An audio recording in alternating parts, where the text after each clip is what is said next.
शुक्रवार के दिन बेलपत्री के वृक्ष के नीचे बैठकर घृत का दिया लगाकर शरीर में जो रोग है उसका स्मरण कर शंकर जी से विनय कर हे भोलेनाथ, आपने शुक्र देवता को संजीवनी मंत्र दिया है, तो क्या आप मेरे को वो मंत्र प्रदान नहीं करोगे?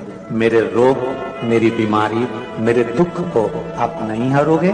शिव से कहो, ये शरीर आपने दिया है और भजन करने के लिए दिया है, स्मरण करने के लिए दिया है, कीर्तन करने के लिए। यह स्कंद पुराण कहती है महाराज कि भगवान नारायण स्वयं इस जड़ के नीचे अपना विश्राम करते हैं। इस जड़ के नीचे प्रयास करा करो, एक चुटकी हल्दी, कितनी? मात्र एक चुटकी हल्दी आंवले के वृक्ष के नीचे भगवान हरि हर महादेव के नाम से रखकर उस पर पूर्व मुख कर पूर्व की ओर मुख कर जल समर्पित करना प्रारंभ कर दीजिए। आप अगर प्रयास करेंगे, शुक्रवार की शुक्रवार करें या नवमी की नवमी करें, अष्टमी की अष्टमी करें, प्रदोष की प्रदोष कर लें।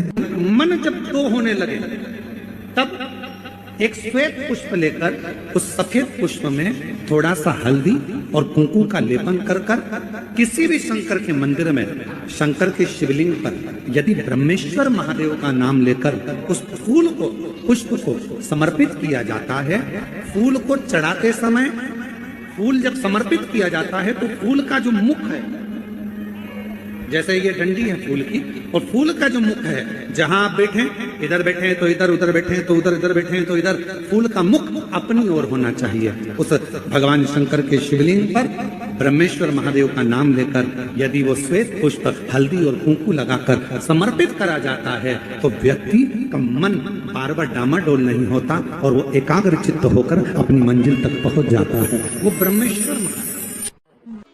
एक पात्र में जल और दूध ले लीजिए। शुक्रवार का दिन, तो कहोगे गुरुजी ये कथा कहां से निकाल के लाए हो? तो विष्णु पुराण में से आप उसको स्मरण कर सकते हो। काय में से? विष्णु पुराण में से। एक पात्र में देसी गाय का दूध, जल उसमें रखकर, और आपके अगर लड्डू गोपाल हो, यदि आपके घर में ठाकुर जी हो, लड्डू गोपाल हो, विष्णु जी का कोई स्वरूप हो, श्री हरि का कोई स्वरूप हो, तो उस पर शुक्रवार के दिन आप संध्या के समय पर दुर्वा डालकर उस दुर्वा से अगर लक्ष्मी जी के नामों का 108 बार उच्चारण कर घी का दिया लगाकर कैसर के चावल साथ में रखकर केवल उस जल का और दूध का मात्र छींटा देते हो तो उसके घर में कभी लक्ष्मी की कमी नहीं आ सकती, संपदा बढ़ती चली जाती है। 108 बार लक्ष्मी के नाम का मात्र उच्चारण कर लेने पर भगवान विष्णु के चरणारविंद पर, भगवान विष्णु के चरणों पर केवल उस दुर्वा का, जल का, दूध का सिंचन कर देने से भी लक्ष्मी की वृद्धि होती, लक्ष्मी देती, दुर्वा बढ़ती है। और दुर्वा का एक बहुत सुंदर गुण है महाराज, बहुत सुंदर गुण है दुर्वा का। जहां पर उसके भीतर गांठ आती है ना, वहां से 2 रास्ते बना देती है। बोलो बनाती कि नहीं बनाती? कभी दुर्वा देखी होगी आपने? जहां गांठ आई वहां 2 रास्ते बनाएगी, फिर गांठ आई फिर 2 रास्ते बनाएगी, फिर गांठ आई फिर 2 रास्ते बनाएगी। दुर्वा का क्रम ऐसा है कि हम भगवान को दुर्वा क्यों देते हैं, उसका कारण यह है कि मान लो हे परमात्मा, हे शंभु, हे गणेश, हे प्रभु नारायण, अगर मान लो मेरा एक रास्ता चलते चलते गांठ पड़ जाए, एक रास्ता मेरा बंद हो जाए, तो वहां से मेरे दूसरे रास्ते खोल देना। इसलिए दुर्वा भगवान को समर्पित करी जाती है। दुर्वा को समर्पित करने का क्रम ही यही है कि मेरे मार्ग खुल जाए, मेरी राह खुल जाए, मेरा मार्ग चारों तरफ खुलता चले। दुर्वा नीचे की ओर चलते चलते मार्ग खोलती चली जाती है।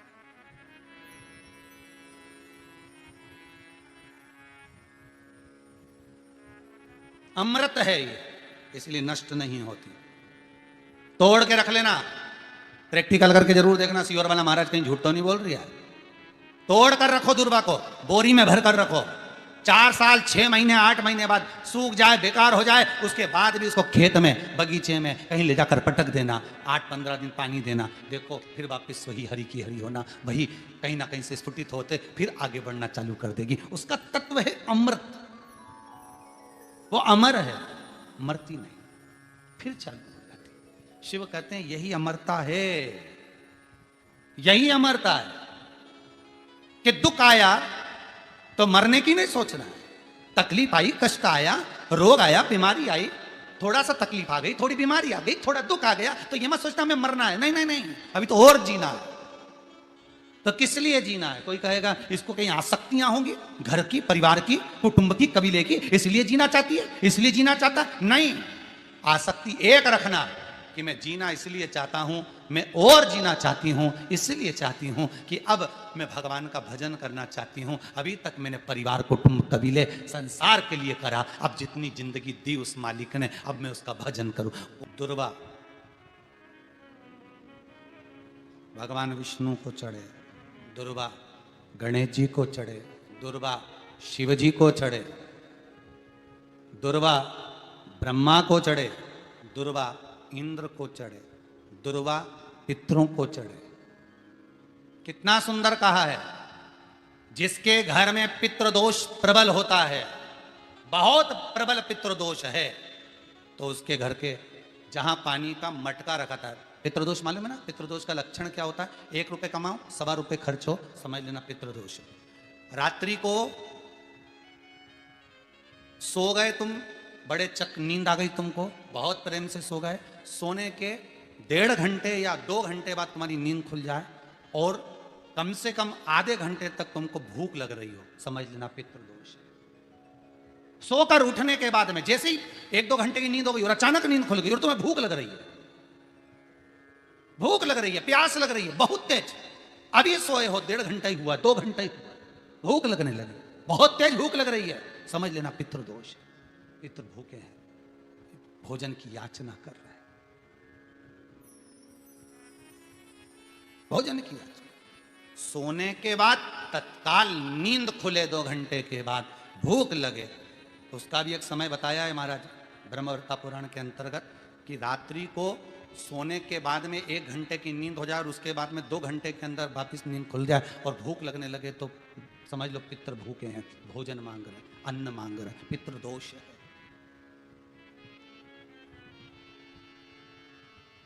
पितृदोष का कुछ कुछ वर्णन किया गया है। घर में एक पात्र के चक्कर में, एक बेडशीट के चक्कर में, एक सामान के चक्कर में विवाद हो रहा है तो समझ लो पितृदोष है।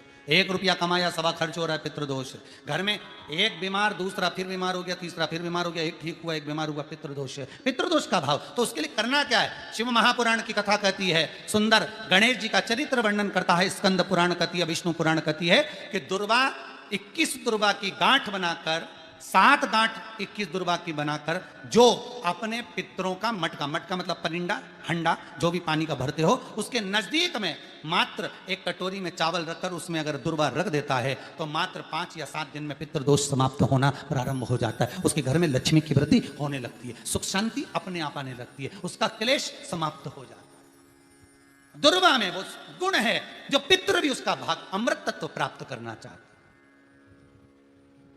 अमृत देना चाहिए। और सरल भाषा में समझिए, जिसकी फैक्ट्री नहीं चल रही हो, फैक्ट्री में बार बार कुछ तकलीफ आ रही हो, गाड़ियां नहीं चल रही हो, 4 व्हीलर गाड़ियां ले रखी हैं, कभी ट्रक गड़बड़ हो रहा है, कभी ट्रक में ये हो रहा है, कभी गाड़ी में ये हो रहा है, कभी बस में ये हो रहा है, बस एक काम करना है, दुर्वा का थोड़ा सा भाग लेकर पानी के लोटे में उसको डालकर 5 अक्षत के दाने उसको पटक कर उस गाड़ी के अंदर उस कलश को रख दो, बस आधे घंटे के लिए, और उस पानी को चक्के के चारों तरफ डालते डालते जाइए दुर्वा के साथ में, तकलीफ नहीं देगा। फैक्ट्री का भी यही प्रमाण है। दुर्वा में वो अमृत तत्व छुपा है जिसका सुख आनंद दे जाता है, आनंद। शिव पुराण कह रही है महाराज, दुर्वा का एक नाम और है, उसका नाम है अमृत जन्मा। क्या नाम है? अमृत जन्मा। दुर्वा का एक नाम और है। मारवाड़ी लोग इसको ध्रुवी बोलते हैं, ध्रुव बोलते हैं। दुर्वा का वो सुख, शंकर भगवान गौ माता दूध की धार लगाती है, इसलिए दुर्वा का दूध से बड़ा मिलन है, बड़ा आनंद है, बड़ा बड़ा सुख है। कोई भी ग्रह अनुकूल नहीं है, सब बेकार चल रहे हो, सब प्रतिकूल चल रहे हो, दूध के पात्र में दुर्वा डाल लो, पीपल के वृक्ष के नीचे चढ़ा कर आओ, राहु केतु शुक्र शनि जो भी गड़बड़ है सब सुधरना चालू हो जाता है। दुर्वा का वो सुख, जिस नदी में स्नान करो, तीर्थ में जाकर उस नदी के पास में कोई बगीचा लगा हो, वहां की दुर्वा को तोड़कर स्नान करते समय नदी में मात्र विसर्जन कर देने पर पितरों को पिंड पहुंच जाता है। मात्र उस दुर्वा का विसर्जन कर देने पर पितरों को पिंड का भाग मिल जाता है। अभी ना तो तुम्हारे पास में आटा है, ना तुम्हारे पास में चावल है, ना तुम्हारे पास में पिंड है, ना कोई तुम्हें संकल्प छुड़ा रहा है, ना कोई तुम्हारे पास में वस्तु है, उसके बाद भी पितरों को भाग मिल रहा है। काय से? केवल एक दुर्वा के तत्व से। स्नान करने से पहले पवित्र नदी में, गंगा, यमुना, नर्मदा, सरयू आदि किसी पवित्र नदी में आप स्नान कर रहे हो, वहां के बगीचे में घूमकर आप जाते तो हो, पैदल ही नहाने जाते हो, तो घाट के आसपास में कोई बगीचा, वहां की दुर्वा तोड़ ली, एक दुर्वा नहाने से पहले अपने पूर्वजों पितरों के नाम से नदी में छोड़ दी। फूल तो छोड़ते ही हो, दिया भी छोड़ते हो, बस एक ही चीज नहीं छोड़ते, वो दुर्वा। और वो ही काम की, वही काम की। तुम कुछ छोड़ो ना छोड़ो, एक दुर्वा का भाग छोड़ दिया, वो पितरों के लिए सुख प्रदान करने वाला। शिव पुराण कर रही है महाराज। देवताओं को अमृत कितनी बार मिला? एक बार। दुर्वा को अमृत कितनी बार मिला? जम के बोलिए, 5 बार। कार्य सिद्धि के लिए 5 दुर्वा गणेश जी को चढ़ाई जाती है, आज भी नियम।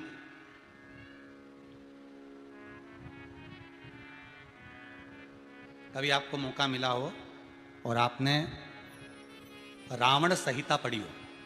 कौन सी संहिता? रावण संहिता। क्योंकि रावण शिव का उपासक था, भजन करने वाला था। शिव तांडव स्तोत्र आज भी लोग रावण का एक आनंद में पढ़ते। तो शिव का उपासक है रावण, शंकर का उपासक। विद्वान भी था, ज्ञानवान भी था। वो तो देवता के हाथ से मरना था उसको, इसलिए उसने मांगा ही यही था। जो मांगा वो मिला।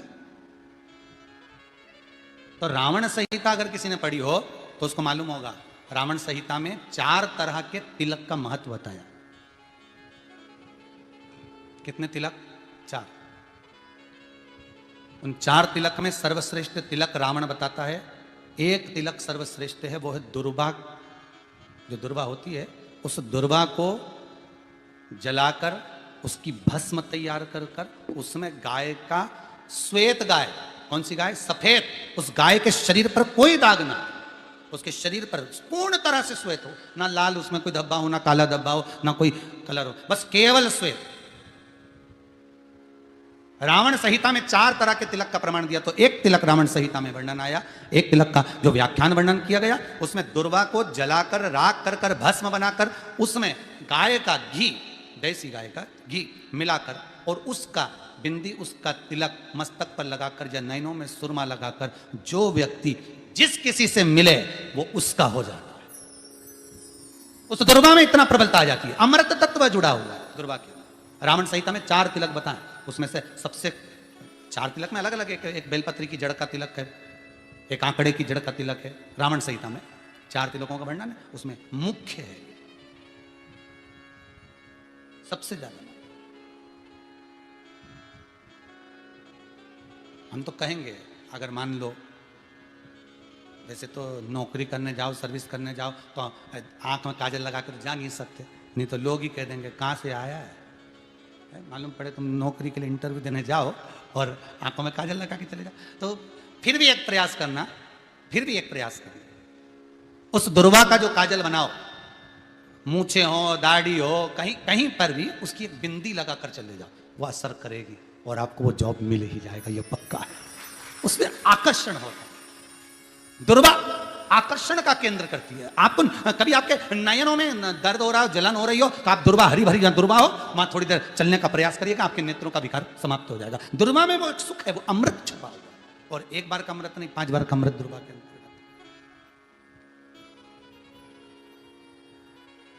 कौन से देवता हैं जिनके ऊपर दुर्वा का जल दूध में मिला हुआ छीटा जाए, श्वेत गाय के? देखो, दूध का प्रमाण बार बार दुर्वा के साथ आया, उसका कारण क्या है? क्या कारण हो सकता है उसका? उसका एक कारण है, समुद्र मंथन के समय पर सबसे पहले कुछ निकला था, तो समुद्र मंथन में सबसे पहले निकली थी गौ माता, निकली थी।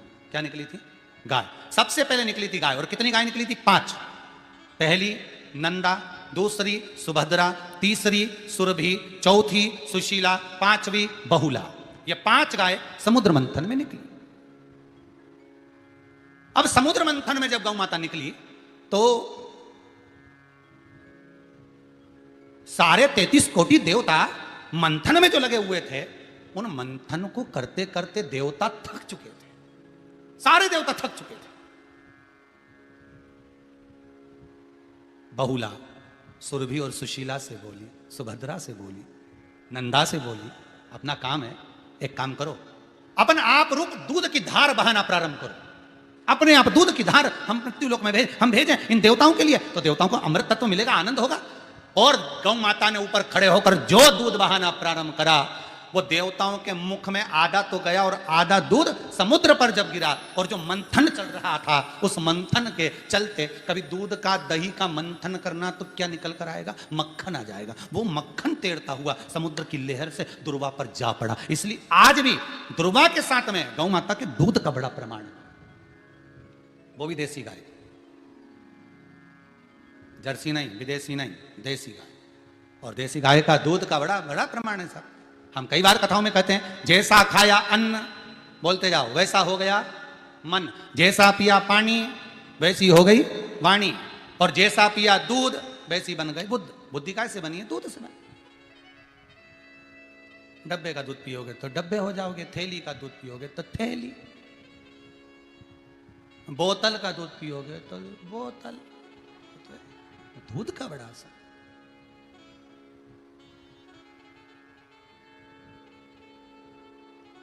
गौ माता के दूध का पान। कहा एक पात्र में जल और दूध ले लीजिए, शुक्रवार का दिन। तो कहोगे गुरुजी ये कथा कहां से निकाल के लाए हो? तो विष्णु पुराण में से आप उसको स्मरण कर सकते हो। काय में से? विष्णु पुराण में से।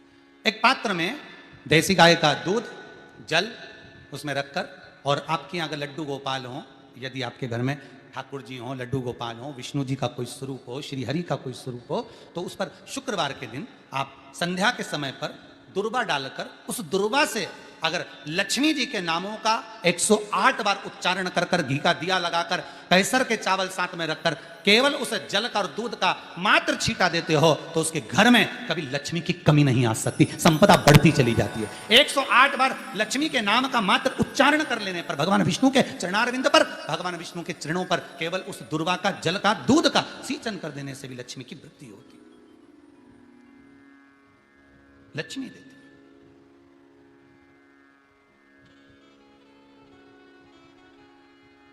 दुर्वा बढ़ती है, और दुर्वा का एक बहुत सुंदर गुण है महाराज, बहुत सुंदर गुण है दुर्वा का। जहां पर उसके भीतर गांठ आती है ना, वहां से 2 रास्ते बना देती है। बोलो बनाती कि नहीं बनाती? कभी दुर्वा देखी होगी आपने, जहां गांठ आई वहां 2 रास्ते बनाएगी, फिर गांठ आई फिर 2 रास्ते बनाएगी, फिर गांठ आई फिर 2 रास्ते बनाएगी। दुर्वा का क्रम ऐसा है कि हम भगवान को दुर्वा क्यों देते हैं, उसका कारण यह है कि मान लो हे परमात्मा, हे शंभु, हे गणेश, हे प्रभु नारायण, अगर मान लो मेरा एक रास्ता चलते चलते गांठ पड़ जाए, एक रास्ता मेरा बंद हो जाए, तो वहां से मेरे दूसरे रास्ते खोल देना। इसलिए दुर्वा भगवान को समर्पित करी जाती है। दुर्वा को समर्पित करने का क्रम ही यही है कि मेरे मार्ग खुल जाए, मेरी राह खुल जाए, मेरा मार्ग चारों तरफ खुलता चले।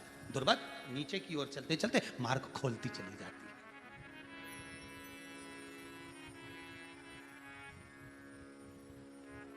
अमृत है ये, इसलिए नष्ट नहीं होती।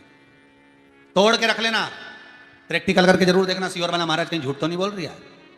तोड़ कर रखो दुर्वा को, बोरी में भर कर रखो, 4 साल 6 महीने 8 महीने बाद सूख जाए, बेकार हो जाए, उसके बाद भी उसको खेत में, बगीचे में कहीं ले जाकर पटक देना, 8-15 दिन पानी देना, देखो फिर वापस वही हरी की हरी होना, वही कहीं ना कहीं से स्फुटित होते फिर आगे बढ़ना चालू कर देगी। उसका तत्व है अमृत, वो अमर है, मरती नहीं, फिर चालू हो जाती। शिव कहते हैं यही अमरता है, यही अमरता है कि दुख आया तो मरने की नहीं सोचना है।